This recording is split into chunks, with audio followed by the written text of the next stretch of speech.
მე მინდა ყველას მიულოცო დღევანდელი დღესასწაული. რა თქმა უნდა, ასე ვქონდა შესაძლებლობა, რომ მისი უწმინდესობისთვის მომიულოცა კიდევ ერთხელ მისი იუბილე.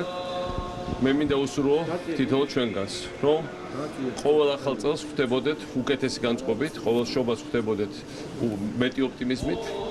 მე მინდა ვისურვო წლევანდელი წლისთვის, რომ არ დაუშვათ იმ ყველაფრის ძილის გამოთხრა, რასაც ამდენი წლის განმავლობაში დიდი რუდუნებით ვაშენებდით, არ დაუშვათ ის გრევა, რომლითაც გვემუქრებიან, არ დაუშვათ უკან დაბრუნება ქვეყნის და ეს წარსულთან დაწყებული პაემანი, არასასრულელი პაემანი ერთხელ და სამუდამოდ საქართველოს დაასრულოს.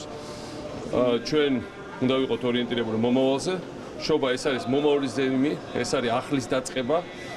ჩვენ აღარასდროს აღარ უნდა დაგვაბრუნონ წარსულში, ან უნდა გაგვეხსნას ეს წარსული და გაგვიშვას მომავალში და ამ ხრივ რა თქმა უნდა საქართველოს აქვს სერიოზული გამოწვევები დღეს.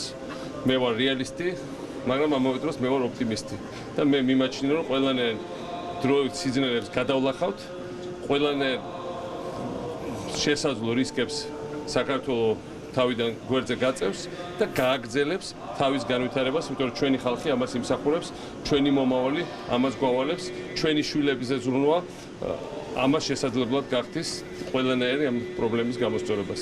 კიდევ ერთხელ ბედნიერ შობა ახალ წელს უსურვებ თითოეულ ჩვენ თანამოქალაქეს.